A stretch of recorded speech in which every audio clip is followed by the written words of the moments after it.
Latona, and giving you this presentation. I have on the line also Jeff Salter, who is the manager of the website. For full disclosure, I want to let everybody know that Jeff is actually part of my team. This particular site is owned by a client of ours, and we are helping them manage it. We've been doing that for a couple months. It's not something we normally do, but I wanted to make sure that everybody knew the situation. So with that, welcome, and thank you, Jeff, for joining. Yeah, thanks for having me on. So Jeff, why don't you start us out by telling us about the history of GM DietWorks and exactly what the site's all about. Sure. So GM DietWorks was originally started by its present owner as sort of a larger network of health sites. Around the same time frame, he started around 6 to 7 other health sites covering different verticals within it. GM DietWorks covers, obviously, as the name implies, the GM or General Motors diet, which is a diet program originally developed by and in conjunction with General Motors, meant for the employees and the dependents of the company, and also in conjunction with the Department of Agriculture. The diet itself is a vegetarian diet, right? It is a vegetarian diet. Yes, it is a sort of a daily planned diet where you're sort of structuring your food consumption individually per day. One day you're eating quite a bit of fruit. The next day you're eating quite a bit of banana. The next day you're building in some protein, adding milk. But what's sort of interesting about the diet, as I said before, it was originally developed as a sort of health program for the employees of General Motors, but it has become sort of more mainstream now and has been picked up particularly by Indian individuals due to the fact that it is vegetarian. We'll get into it more, but what's interesting is when the site initially launched, the traffic was primarily coming from India, but over time, some changes we've made, the traffic is now primarily from the United States. But again, full disclosure, we took over the property about 4 to 5 months ago, and have made quite a bit of changes to increase not only the site's revenue, but also the traffic as well.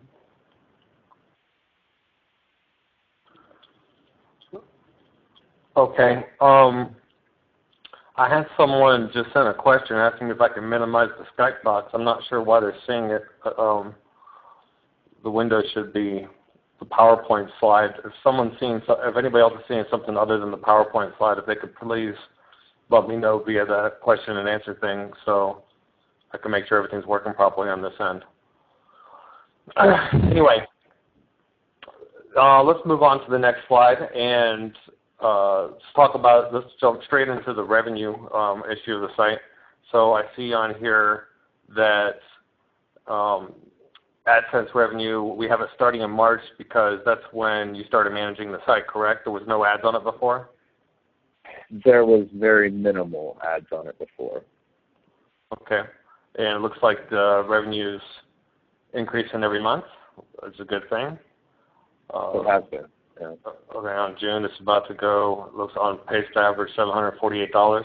Now, the multiple, the price, which we're going to talk about later, is a multiple of May revenue, correct?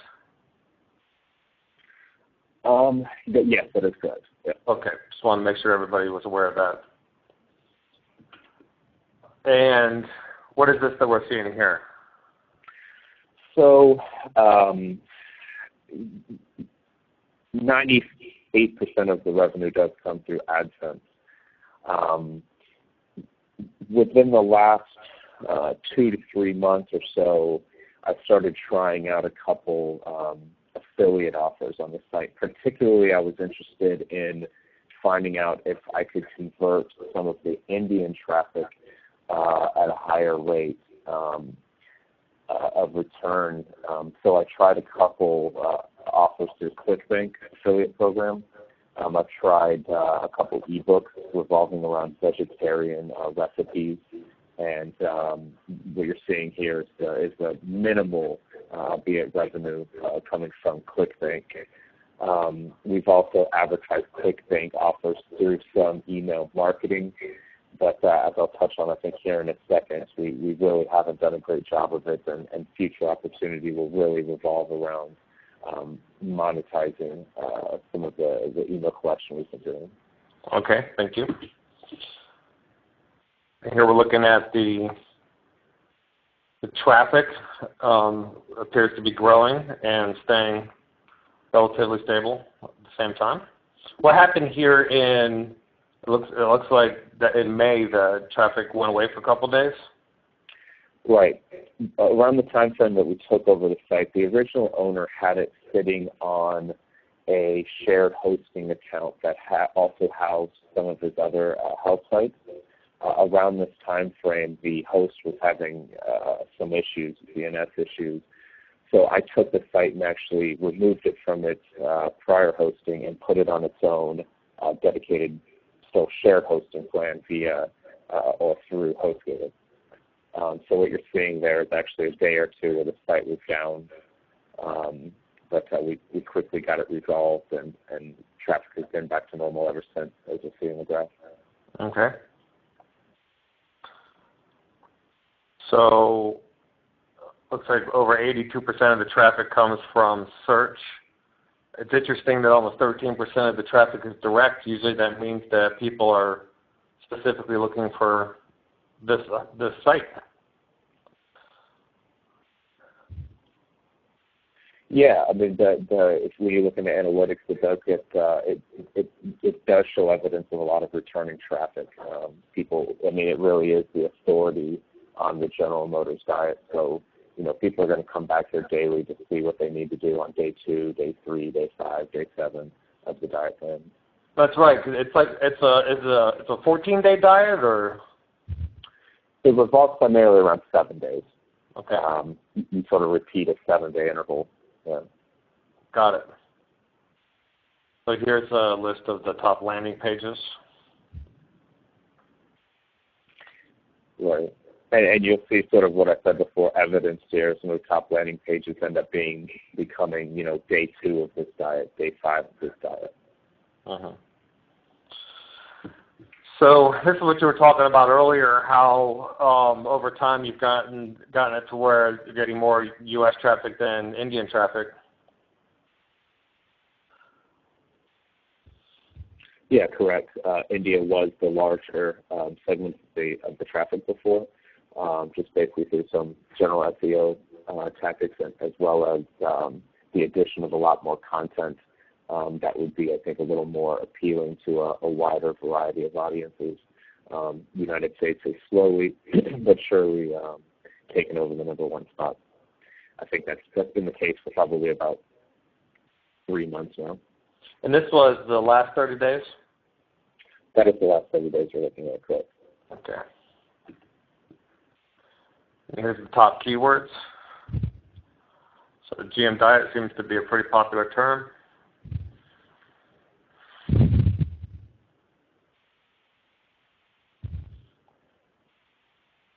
This is taken straight from analytics, correct? Correct. Okay, let's talk about the email marketing. I think anybody who's on this or listening to this open house presentation has probably been to the site, and I noticed that after about 10 seconds, this modal window pops up asking people to join the email program. Tell us how that's doing.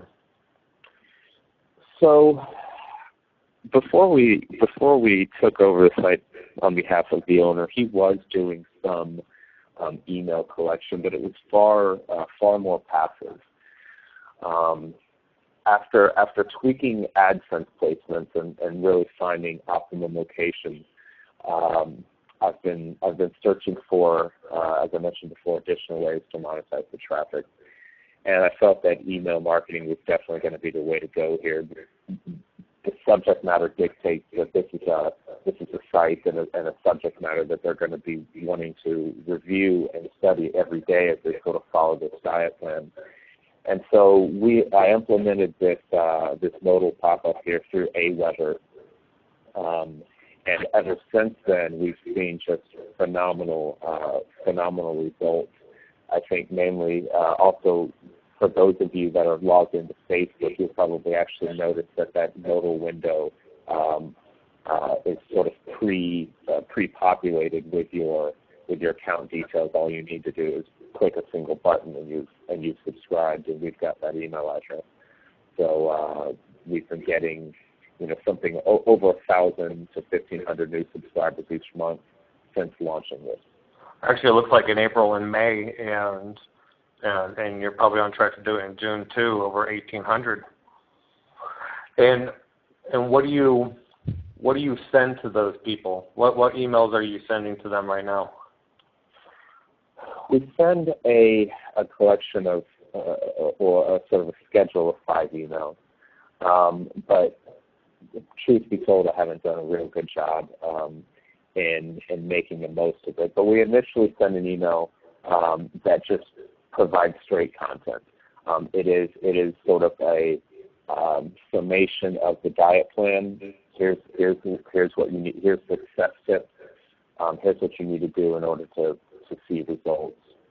We then send 4 more emails over the course of the next 35 days that revolve around just additional tips on the diet, but also include links to some of the affiliate ebook offers that I mentioned before. So if any of you are on the site and you look in the right sidebar of the site, you'll see the quick and easy vegetarian cookbook offer. That was being included in 2 of those emails. We also had a vegan diet ebook that was being thrown in those as well.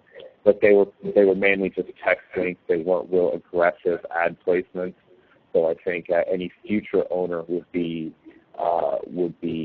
wise to really look into maximizing these email marketing opportunities. 1,800 new subscribers a month is certainly nothing to sneeze at.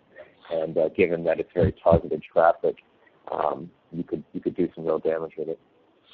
Okay, so you're sending 5 emails automatically on a time release after they sign up, and then they get nothing else. That's correct. All right.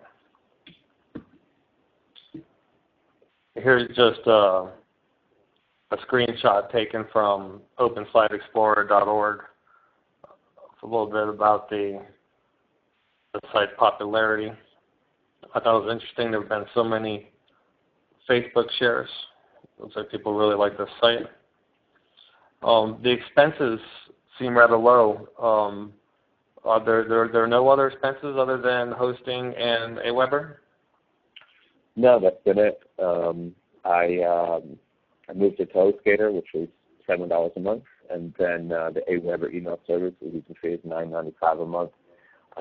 I wrote all the new content myself, and I mean it's really truly been on autopilot ever since.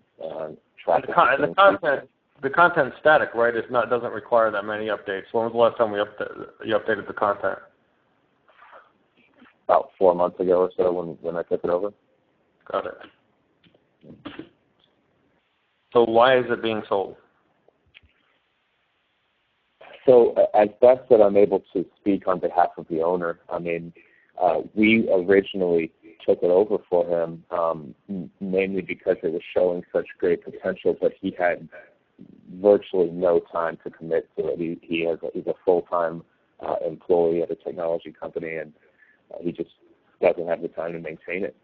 And originally it was only really planned, hey, we would try to take it over for 1 to 3 months, improve it a little bit, and then we'd help them find a buyer. But I've had some fun working on it, and it's been really a solid earner. But I mean, enough is enough. I don't have the time myself really to commit to maintaining this thing anymore. And so owner decides it's time to sell, and I don't have the time either. So Okay, thank you. Now tell us about a day in the life of running the site. What do you do? I mean, truth be told, not that much is required. I'm going to look at the AdSense earnings every day, make sure everything is good there. Take a look at the AWeber stats, make sure everything's trending there. Take a look at analytics, but truly the site requires just very little to no maintenance at this point in its current state to sort of continue its current revenue. Okay, thank you. Now, if you had the time to spend on it, or if you had to recommend to the new owner, based upon your experience with the site, what you think should be done in order to maximize it and grow it and take it to the next level, what would you recommend? I'd recommend two things. I mean, I'd like to see some work be done comparing affiliate offers on site versus AdSense. I'd like to see if something could be done to make more of the traffic. While AdSense is doing very well on the site, given the targeted nature of the traffic, I'd like to think that the right affiliate offers typed in here could really do some damage. Furthermore, as I mentioned earlier, some of the traffic is Indian, and ClickBank does offer offers that accept rupees. So I'd like to see some on-site affiliate work done. And then secondly, and more importantly, would be the email marketing piece. And that would be really plotting out a proper schedule of automated emails to go out to the existing and new subscribers, offering not only additional content that fits on the diet plan, but also doing a better job of pitching some of the affiliate offers that are available for this market. Yeah, I imagine that there's other affiliate programs that specialize in the Indian market. It's not just ClickBank. And there's certainly no shortage of just really excellent fitness and diet and health offers out there. So, I mean, if somebody was to queue up 10 to 20 automated emails to go out offering different things, I mean, revenue could just go through the roof. So, current asking price is $16,368. And just to clarify with everybody, that is 24 times May's revenue. June is on track to exceed May. It's gone up every single month. And we do have a motivated seller here. I've gone and I've compiled 3 different examples of how we can go about looking at the financial analysis of this thing. And the example that's on your screen right now is a low-risk example. For those of you who haven't attended one of these open houses, I will kind of go through real quick how these numbers work. On the top, I just put in the asking price. I have a spreadsheet that I can share with you if you like it that can help you kind of run these numbers yourself if you wanted to put in an offer price or put in different numbers, or if you wanted to adjust what you predict the revenue or the expenses to be, you can adjust it on the spreadsheet and it'll update all the numbers for you. The number that's probably going to stand out to you the most at first is the $54,560. That's a perpetuity value. Essentially what that's doing is it's assigning a value to cash flow that never ends, and discounted by the discount rate. So in this case, it's discounted at 15% a year. So in other words, $8,184 a year for life at a 15% cost of money would be worth $54,560. Then, of course, we put that into year 4, so it's actually discounted 3 more times before it gets into the zero. And in order to determine the net present value of this transaction, in other words, what is the transaction worth in today's dollars with this asking price and this cash flow, you also want to adjust that discount rate further by some sort of risk factor. So what we put here is for this low risk example is a 15% risk adjustment. In other words, if you think that there's a 15% chance that the entire project becomes worthless, that it loses all of its traffic, loses all of its Google ranking, then you would put 15% in here. And then you end up with a risk-adjusted discount rate of 30%, which is just the discount rate plus the risk adjustment. And what is happening is each year's cash flow and that perpetuity formula is being discounted by 30% per year. So this $8,184 in year one is really only counting for $5,000 or whatever minus 30% would be. And then year two would be discounted by 30% 2 times, year three would be discounted by 30% 3 times, so forth and so on.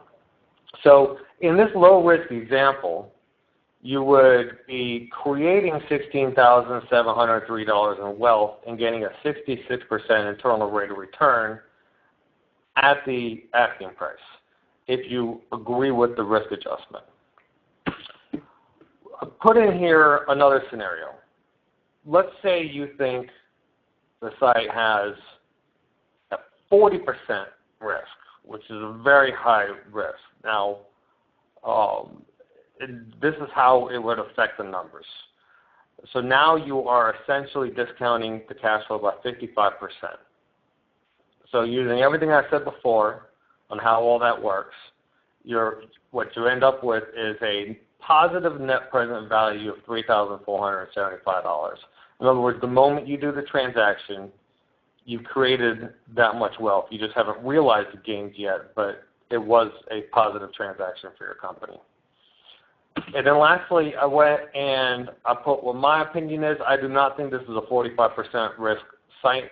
I feel that the site has been around for a few years. The traffic has grown every month. The content's good. The consumers like the content. Consumers are coming back. They're looking at multiple pages.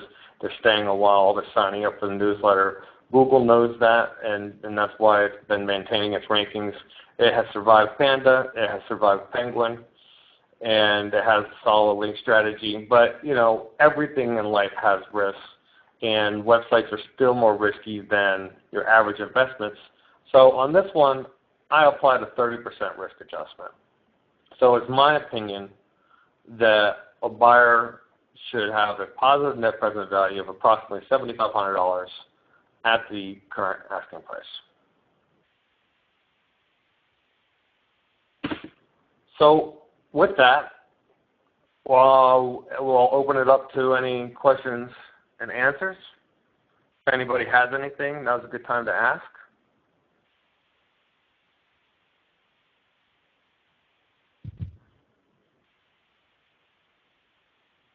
Jeff, did you have any final comments you wanted to make? I think we must have done a pretty clear job because there's a lot of people logged in, but there's no questions. No, I think we've covered everything that I can speak on. Okay, well then we can stop there. Thank you, Jeff, for joining and helping out, and for your time, and thank you everybody for attending. Take care.